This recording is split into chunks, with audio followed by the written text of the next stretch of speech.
Bonjour et bienvenue sur ma chaîne Turtle Lightness. Aujourd'hui, je vais aborder un sujet un peu sensible, mais qui j'espère va te permettre d'avoir un nouveau regard dessus. Je vais parler aujourd'hui du suicide.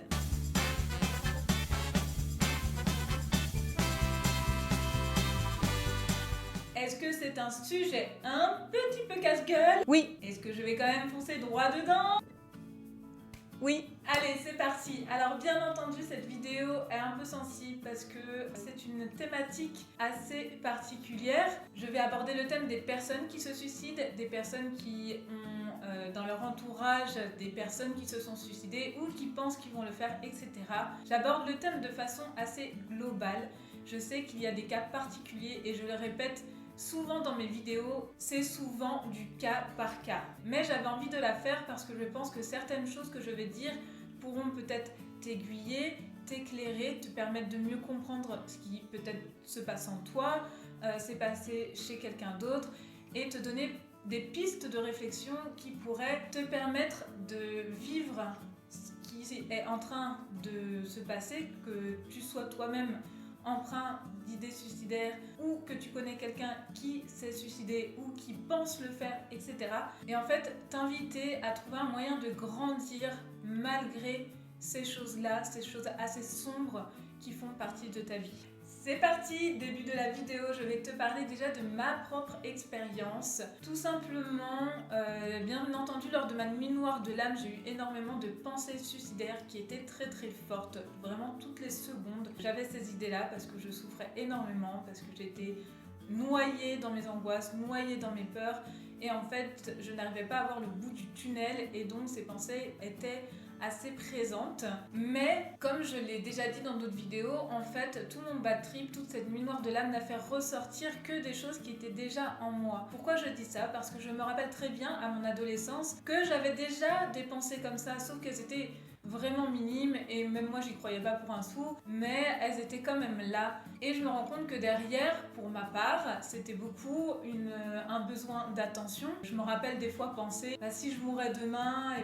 peut-être qu'on me regretterait. Voilà, une forme de rancœur qu'il y avait derrière. Puis il y avait aussi ce sentiment de souffrance, de me dire non, je vais plus pouvoir vivre, être heureuse après ce qui vient de se passer, etc. Bon, là c'était la période où je venais de perdre mon premier amour, donc ça m'a renvoyé en réalité énormément de blessures liées à l'enfance, mais à l'époque j'en avais pas du tout conscience, donc je l'ai vécu de manière très intense, mais vu que j'avais de toute façon de base peur de la mort, etc., ces pensées n'étaient que des pensées assez volatiles. Elles n'ont jamais eu beaucoup plus d'impact que ça. Seulement, quand la nuit noire de l'âme est arrivée, elles sont ressorties puissance 10. Mais comme je l'ai dit, elles existaient déjà en moi. Et le fait de les ressentir m'a poussée à vraiment me questionner sur le sujet. La première chose qui m'est venue à cette époque, c'était quand j'ai fait des études de journalisme. Et durant ces études, je me souviens d'un débat qu'on avait eu. Et l'intitulé de ce débat, alors je sais pas si je déforme exactement si c'était ça, mais en tout cas c'est le souvenir que j'en ai aujourd'hui, c'était « Le suicide est-il un acte de courage ou de lâcheté ?» Un débat rempli d'intelligence rien que par l'intitulé, parce que c'est vraiment limité ce que vivent les personnes qui ont des idées suicidaires. C'est vraiment très limitant, comme soit c'est du courage, soit c'est de la lâcheté, alors que c'est bien plus complexe que ça. Et à l'époque pourtant je m'étais vraiment et sérieusement posé la question, et dans ma tête j'étais mais il faut du courage pour se suicider. Moi j'ai tellement peur de la mort, je considère que c'est du courage. Et puis j'entendais les arguments d'autres élèves qui disaient mais non, c'est de la lâcheté, la personne n'a pas voulu se battre, elle aurait pu y arriver, c'est qu'elle n'est pas forte, nanana. Bref, c'était un débat très blanc et noir. Et à cette époque, une des élèves justement était partie de cours en étant vraiment pas bien, parce que j'ai appris après coup qu'elle-même avait fait des tentatives de suicide, donc elle était principalement concernée, et j'imagine bien, maintenant que je suis passée aussi par là, comment ça devait lui paraître aberrant, le genre de discours qu'il y avait au sein de cette classe lors de ce débat.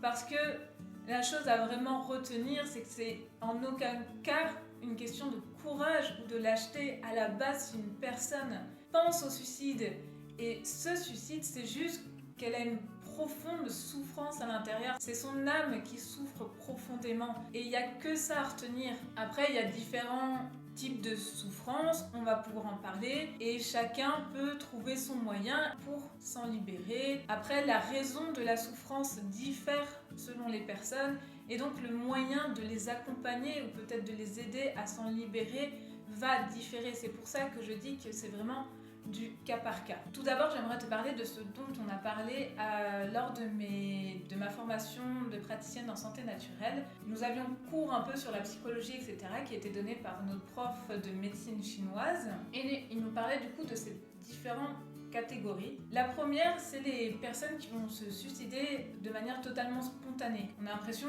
qu'elles n'ont pas du tout prémédité, que ça a été un coup de tête. Et à vrai dire, on ne sait même pas vraiment ce qui s'est passé. Ça a été très soudain. Bien entendu, dans ce cas-là, la personne a déjà une souffrance en elle antérieure, mais peut-être qu'elle ne l'avait pas conscientisé. Mais pourquoi, d'un coup, il y a eu un déclic, un switch qui l'a amené à sauter par la fenêtre, à avoir un comportement totalement imprévisible. En médecine chinoise, ça s'explique par un vide de l'énergie du cœur et de l'énergie de la rate. Alors pour ceux qui ne sont pas trop initiés à ces termes-là, ça risque d'être un peu, peut-être pas très compréhensible, mais je vais quand même l'expliquer pour ceux qui auraient des notions et donc que ça pourrait intéresser. Tout d'abord, il faut se rendre compte que beaucoup de choses dans la vie peuvent engendrer une baisse de l'énergie de la rate et du cœur, que ce soit des hémorragies, des maladies chroniques, un excès d'activité physique, mentale, sexuelle, etc.,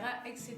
Si les personnes qui vivent des choses comme ça n'ont pas autre chose qui vient compenser cette baisse-là, et bien finalement ces énergies se drainent et se vide petit à petit. Conséquence, si la rate n'a plus d'énergie, elle ne peut plus remplir ses fonctions de transport et de transformation. Du coup, le sang n'est plus correctement produit et le cœur n'est plus correctement nourri. Donc tout s'effondre.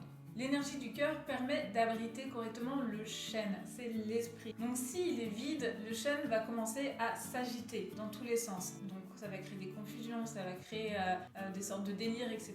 Bref, l'esprit, il va être envolé. Tu seras plus ancré, quoi. C'est vraiment ça. Du coup, tu seras dans les nuages, quoi. Et c'est là que tu peux être poussé à avoir des idées délirantes ou à avoir des actes totalement irréfléchis qui vont répondre effectivement à un mal-être qui est déjà présent, mais ça va être vraiment soudain. Et j'espère ne pas tromper dans cette histoire parce que c'est une des élèves qui nous l'a raconté à ce moment-là, mais elle a vécu quelque chose de similaire en fait avec un de ses amis qui effectivement, de ce que je me souviens, ne semblait pas forcément très bien dans sa peau, etc., mais ne parlait pas sincèrement, franchement, qu'il avait envie de se suicider ou n'évoquait pas tant ce sujet, ça n'avait pas l'air si profond sa souffrance. Et un jour, il a dû se faire opérer pour je ne sais plus quoi, et suite à cette opération, il a sauté par la fenêtre. Notre prof disait que typiquement, ça pouvait être un cas où l'opération est venue renforcer le vide de la rate, de l'énergie de la rate et donc du cœur, et que là, son chêne a...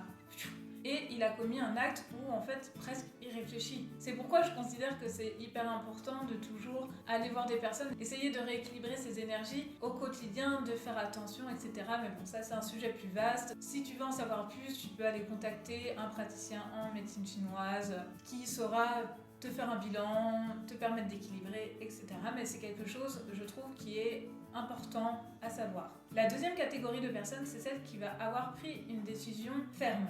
C'est-à-dire qu'ils ont vraiment prémédité leur suicide. Ils savent quand est-ce qu'ils vont le faire, pourquoi. Et dans ce cas-là, c'est vraiment très dur de les faire changer d'avis. Ça peut être une raison très intime qui les pousse à ça. Le meilleur exemple que je peux donner, c'est celui de mon professeur de médecine chinoise, du coup, où il nous expliquait qu'un jour, il y a un de ses amis qui a perdu sa femme et son enfant dans un accident ou voilà, quelque chose comme ça, enfin bref, il a perdu sa famille. Et il a pris la décision de mettre fin à ses jours. Et avant cela, il a prévenu son entourage. Il leur a dit, écoutez, je veux que vous respectiez mon choix. J'ai décidé de mettre fin à mes jours, tel jour. Rien que vous pourriez dire ne me fera changer d'avis. Je vous demande juste de respecter mon choix. Dans ce cas-là, comme le disait mon prof à l'époque, c'est les personnes qui sont le plus difficiles à dissuader et quelque part à aider parce qu'ils sont vraiment buté. Après, est-ce que c'est impossible? Je ne sais pas. Pour moi, rien n'est impossible. Peut-être qu'il y a des choses qu'on pourrait faire pour les aider, etc.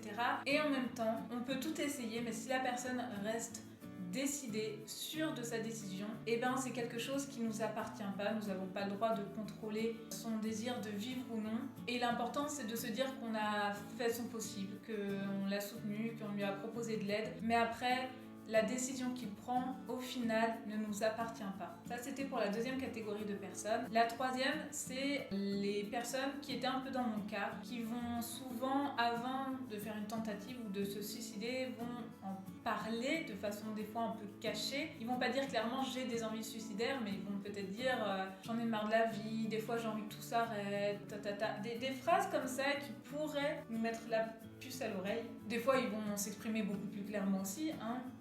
Ça dépend des personnes. Et c'est aussi celles qui vont faire des tentatives de suicide et qui vont pas forcément réussir. En général, c'est vraiment des gros appels au secours. Moi, je sais que j'étais dans cette catégorie-là. Je sais que j'avais pas vraiment envie de mourir, mais je souffrais tellement que j'avais l'impression que c'était mon seul échappatoire et en même temps, je rêvais de trouver une aide ou quelque chose qui puisse m'aider. Donc voilà, c'est des personnes, on va dire, c'est les plus évidentes à pouvoir aider, à pouvoir accompagner, à pouvoir cerner. Voilà, ça c'était pour les 3 catégories. Je pense que c'est important de prendre conscience que déjà, même dans les personnes qui ont ces envies suicidaires, et ben toutes ne les ont pas de la même manière. Et c'est bien pour ça que c'est du cas par cas. Il faut essayer de comprendre ce qui s'est passé. Est-ce qu'on aurait vraiment pu faire quelque chose? Si oui, qu'est-ce qu'on aurait pu faire? Qu'est-ce qu'on peut faire dans le moment présent? Etc.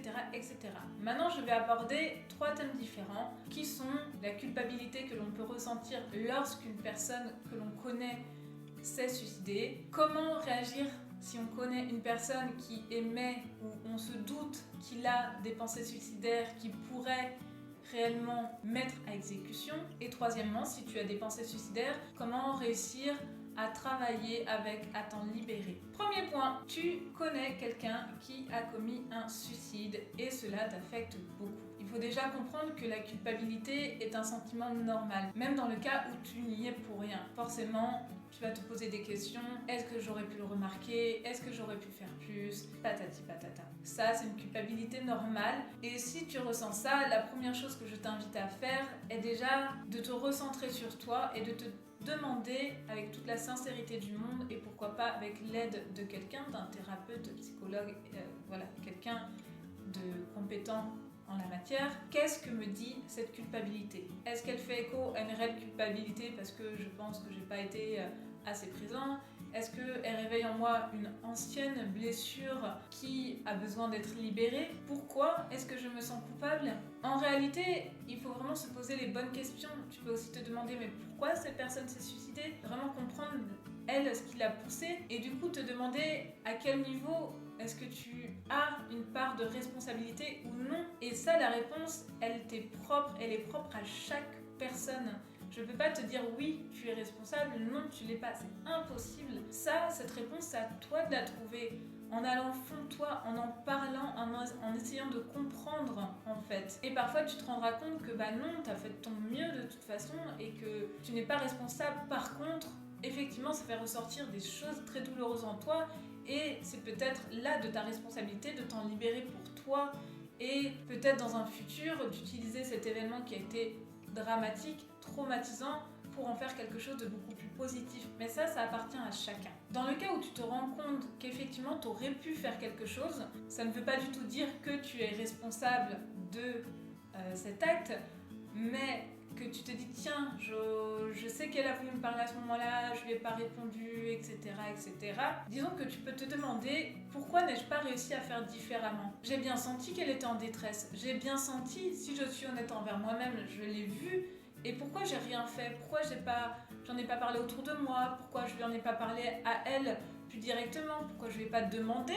Mais est-ce que tu as des envies suicidaires? Voilà, se demander qu'est-ce qui a bloqué en toi. Souvent, il y a une peur derrière. Comme par exemple la peur de se confronter à cette réalité, se confronter à la mort, à la perte d'un être cher, à ton impuissance face à cette situation. Il peut y avoir plein de choses. Là encore, c'est propre à chacun. Il n'y a que toi qui peux comprendre ce qui se passe en toi. Ce ne sont que des exemples, mais c'est assez ça peut être très vaste. Et en fait, bien sûr, ça va pas changer ce qui s'est passé, mais ça va te changer toi.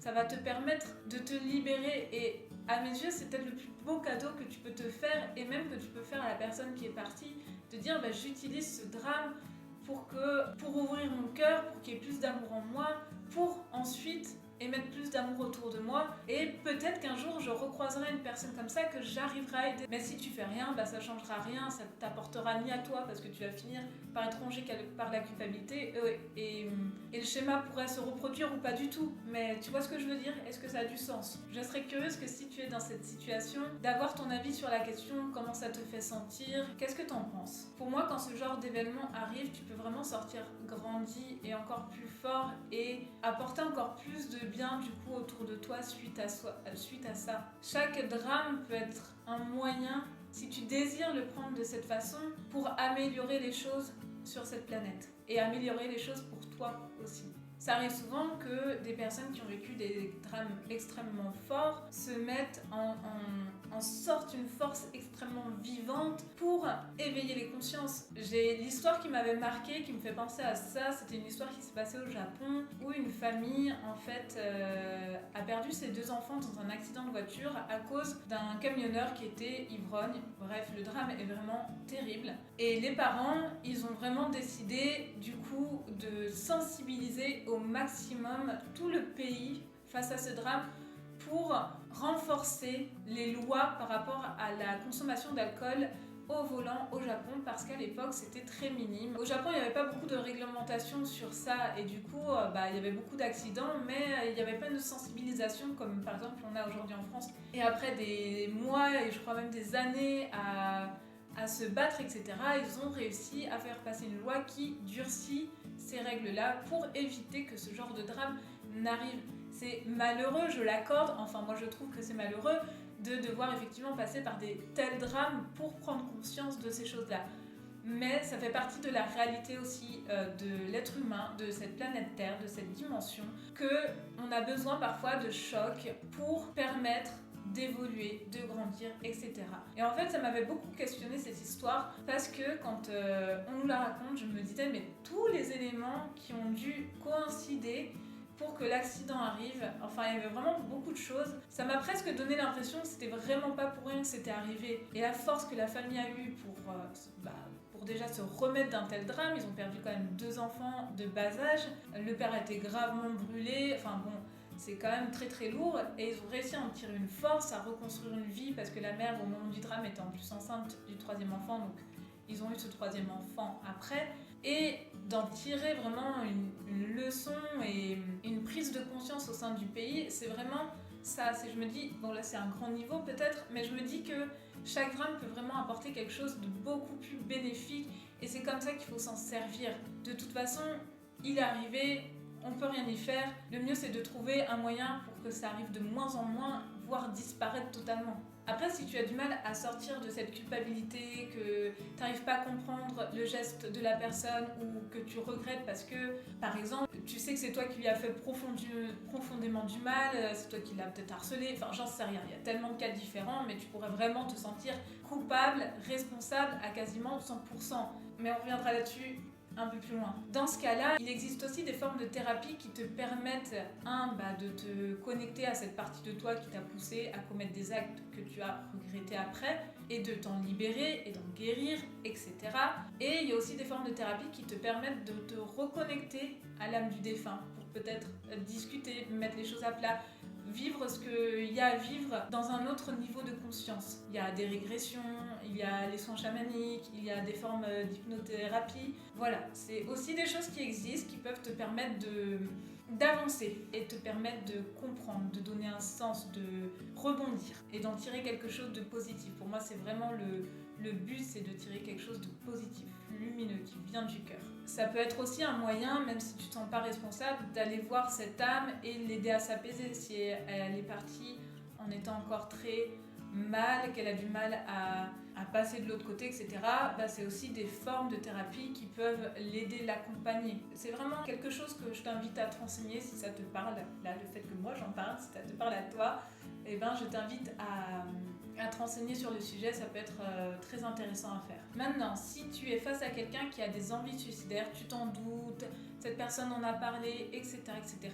Le mieux, c'est déjà apporter ton soutien, lui dire que tu l'écoutes, tu es là pour l'aider, tu peux l'appeler régulièrement, lui demander des nouvelles, lui envoyer beaucoup d'amour, beaucoup de soutien, etc. Ensuite, à toi de l'inviter à lui expliquer que c'est à elle de faire aussi des démarches pour l'aider à aller mieux. Si elle est dans une situation particulière où elle est en danger, où elle n'a pas du tout les moyens de s'offrir une forme de thérapie, etc., il y a vraiment des associations qui travaillent pour aider ce genre de personnes. Il y a des numéros verts qu'elle peut appeler pour ne serait-ce que parler, ou des personnes compétentes pourront l'aider à trouver des solutions avec ses moyens, avec son contexte, que ce soit familial, culturel, politique, peu importe. Voilà, des personnes compétentes qui vont peut-être pouvoir l'aider à la rediriger vers des services plus compétents. Elle peut aussi essayer de contacter des thérapeutes, par exemple comme moi, comme d'autres, juste pour écrire, juste pour avoir une réponse. Moi, je sais que beaucoup de thérapeutes à l'époque, j'ai pas fait forcément de soins avec eux, mais prenaient le temps de me répondre, et certes, ça ne me guérissait pas, mais ça me donnait du courage. Ça me permettait de garder la tête hors de l'eau, le temps que je trouve la solution qui m'aille bien. C'est vraiment l'accompagner du mieux possible, mais tout en lui rappelant que la personne qui va guérir et l'aider à guérir vraiment, c'est elle-même. C'est un cheminement intérieur qu'elle doit être prête à mettre en place et qu'elle doit être prête à faire, mais qu'il y a du soutien à côté. Et parfois le soutien de la famille, souvent on s'attend plutôt au soutien de la famille et des amis, mais il faut vraiment se rendre compte qu'il n'est pas toujours suffisant. J'ai eu la chance d'avoir une famille et des amis ultra bienveillants et présents. Cependant, ça m'aidait, oui, à tenir, mais ma souffrance était toujours là. Ça ne réglait pas mon problème. Et sans les thérapies que j'ai faites, je ne m'en serais pas sortie. Peut-être que mes parents, si j'avais commis le suicide, auraient aussi peut-être culpabilisé, etc. Et ils auraient eu à faire leur cheminement par rapport à la culpabilité dont j'ai parlé avant.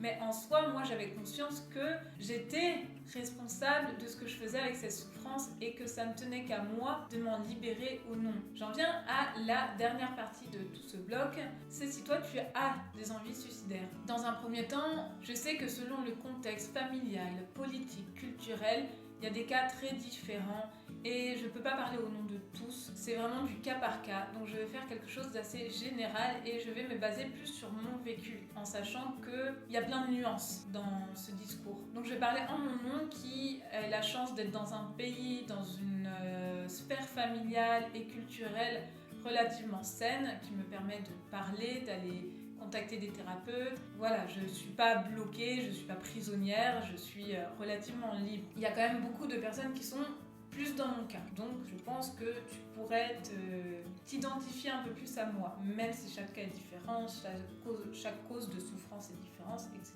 On va dire la base est plus ou moins similaire. La première chose que je vais dire, et je sais que moi c'est quelque chose qui m'avait un peu choquée et pas trop pu l'entendre, mais pourtant elle est extrêmement vraie, en tout cas elle a été extrêmement vraie pour moi, c'est que c'est possible qu'une autre personne soit responsable de ton mal-être, mais en réalité c'est toi qui es 100% responsable de ce que tu décides d'en faire. Et en même temps c'est une chance incroyable parce que ça te ramène à ta pleine puissance. C'est te libérer du fait que ton bien-être dépend de l'autre et de te dire que j'ai en moi la force nécessaire pour contrer ce mal-être, pour aller au-delà, pour trouver des solutions, pour m'en sortir. Et ça ne dépend de personne d'autre que de toi. Cependant, quand tu es dedans, c'est vraiment pas évident et tu as besoin d'aide. Donc demande-toi, est-ce qu'il y a des personnes de confiance à qui tu peux en parler? Est-ce que tu peux contacter des personnes dans des associations, des thérapeutes par internet, voire des psychologues, des psychiatres? Certains sont remboursés par la sécurité sociale. Si tu peux y aller, si tu es trop petit, est-ce qu'il y a des autorités à qui tu pourrais te confier, des oreilles bienveillantes? Vraiment, pose-toi la question de à qui pourrais-je en parler en toute confiance. Et peut-être qu'il y a des personnes qui vont te renvoyer balader. Des fois, il y a des personnes, tu leur en parles, ça les surprend tellement, ou ils sont tellement dans le déni, ou voilà, ça leur fait ressortir en eux quelque chose de trop fort, et ben tu vas te sentir rejeté. Ben, t'arrêtes pas ça. T'arrêtes pas la personne qui va peut-être te rejeter parce qu'il y en aura d'autres qui vont t'accepter, qui vont t'aider. Continue de chercher et garde en tête que pour certaines personnes, c'est trop fort d'être confronté à ça. C'est pas forcément contre toi, c'est juste qu'elles n'ont pas les capacités en elles dans le moment présent pour faire face à cette situation. Et ça, c'est bien de le garder en tête. Il y en a, elles vont être tout de suite hyper englobantes, à t'aider, à te soutenir, etc. Et il y en a, non, ça va être trop dur, quoi. Et tu vas te sentir rejeté, ça va peut-être encore plus secouer ton mal-être. Mais garde en tête, si elle le fait pas ou elle n'en est pas capable, c'est qu'il y a une raison qui lui est propre et va chercher ailleurs. Cesse jamais de chercher jusqu'à ce que tu trouves quelqu'un, une personne ou plusieurs personnes qui puissent vraiment t'accompagner, t'aider. Et ça, c'est quelque chose vraiment qui t'appartient à 100%. Et quand tu as trouvé des personnes qui sont prêtes à t'aider, ou même si tu penses pouvoir faire cette démarche tout seul, c'est toujours te demander, mais pourquoi j'ai cette envie? Qu'est-ce que ces envies suicidaires me disent? À quelle souffrance elles font référence? Qu'est-ce que je pourrais changer pour m'en libérer? Comment je pourrais percevoir la vie différemment? À quoi je dois me raccrocher? Il y a vraiment un travail d'introspection extrêmement important à faire pour te permettre de trouver les réponses qui vont te sortir de là, qui vont te permettre de guérir et de te libérer. Mais c'est un cheminement vraiment intérieur propre à chacun. Je pourrais t'expliquer le mien, toutes les prises de conscience que j'ai eues, tout ce qui m'a aidé à rebondir. Pourquoi pas, si ça t'intéresse, tu peux me le dire, je ferai peut-être une vidéo bis. Mais je t'invite à le faire toi-même parce que mon histoire n'est pas la tienne. Et même s'il y a des ressemblances, des similitudes, des choses qui vont faire écho, et tant mieux. Mais le processus, c'est à toi de le faire. C'est comme si tu lisais une histoire ou tu lisais comment faire de la natation. C'est bien, tu comprendrais tout, tu comprendrais ce qui a passé à la personne, mais tant que toi tu l'as pas vécu par toi-même, ça reste fictif un peu. Et ça, c'est vraiment un travail que je t'invite à faire. Et parfois ça sera pas facile, parfois ça sera très facile. Il y aura des hauts, il y aura des bas. Mais je t'assure qu'à la fin, c'est une libération exceptionnelle qui t'attend. Voilà, j'ai terminé cette grosse partie. J'espère que j'ai tout dit, j'espère que j'ai été assez claire dans mes explications. Je sais que c'est un sujet délicat, je le répète encore une fois, mais c'est du cas par cas. Et c'est important d'en parler avec des personnes compétentes pour te permettre de toi trouver ta solution selon ta situation. Ça me pince le nez. Tout ce que j'ai envie de dire, c'est qu'il y a de l'espoir, il y a vraiment des choses à sortir de très positives de tout ça. Même si là tu le vois pas, même si tu penses que non, oui en fait, oui, il y a des choses positives à en sortir et c'est à chacun d'aller les trouver. Si tu continues à t'apitoyer un peu sur ton sort ou à broyer du noir, ça ne te fera pas avancer. Si ces pensées suicidaires sont là, elles sont là. La seule chose que tu peux faire, c'est les traiter, c'est les comprendre, c'est chercher à t'en libérer. Si tu connais quelqu'un qui s'est suicidé, que tu es rongé par la culpabilité, là encore, il n'y a pas moyen de faire marche arrière. Par contre, tu peux choisir de transformer cette culpabilité, cette souffrance en quelque chose de positif, de grandir de cet événement, de te libérer toi-même de tes propres peurs, de tes propres souffrances, etc. Et si tu connais quelqu'un qui a ces envies-là, fais de ton mieux. Apporte-lui l'aide, toute l'aide que tu peux, sans que cela n'entache ton propre bien-être. Faut pas rentrer aussi dans une relation toxique, etc. Faut mettre les distances et garder en tête que t'es pas non plus responsable de la décision finale qu'il va prendre. Tu peux l'aider, faire de ton mieux, tout en te préservant, mais qu'au final, la décision ne t'appartient pas. Tu auras fait de ton mieux. N'oublie pas de te demander tout le temps aussi à quel point tu es réellement responsable ou non. Voilà, c'est toujours avoir une introspection personnelle, se poser les bonnes questions. Et quand on n'y arrive pas parce qu'on est pris par la douleur, par le mental, par tout ce qui se passe à l'intérieur de nous, qui secoue comme un tremblement de terre, et c'est là que je t'invite à aller voir un thérapeute, quelqu'un de plus compétent, qui soit à l'extérieur de tout ça et qui puisse du coup t'aider à y voir plus clair et trouver des solutions concrètes, viables, positives à tout cela. Petit message de fin, si toi tu as des pensées suicidaires, garde vraiment en tête que tu as les ressources en toi pour t'en sortir, que oui, tu as besoin parfois d'aide et d'être accompagné et que ça peut mettre du temps pour trouver la bonne personne, donc garde espoir, ose contacter des personnes, ose demander à des personnes extérieures. Dis-toi que c'est ta décision de t'en sortir profondément et que c'est ta force, c'est ta liberté Et ça, c'est incroyable. En t'autorisant de sortir de ce rôle de victime qui subit ce mal-être, qui subit l'extérieur, je t'invite dans ce moment de n'y passer par le rôle alors de sauveur ou de bourreau, mais de tout de suite prendre ta place, être dans ton rôle qui est le tien, de vraiment laisser ton âme s'exprimer, de trouver qui tu es au plus profond de toi et de toute la puissance qui réside en toi, de toute la bonté, de toute la lumière, de toute la beauté qui est en toi, parce qu'elle y est. Et de vouloir te libérer de tout ça, de sortir de cette victimisation, de comprendre ce qui se passe en toi, de te rendre responsable, et bien ça va te permettre de t'y connecter et de prendre ta place, cette place qui t'appartient sur terre. Sur ces belles paroles, qui que tu sois, quoi que tu sois en train de traverser, je suis vraiment de tout cœur avec toi. Je te souhaite du courage, mais je sais que tu en as au fond de toi. Garde espoir et ose demander de l'aide autour de toi. Sur ce, je te dis à bientôt. Passe une très belle et lumineuse journée. Je te fais des gros bisous.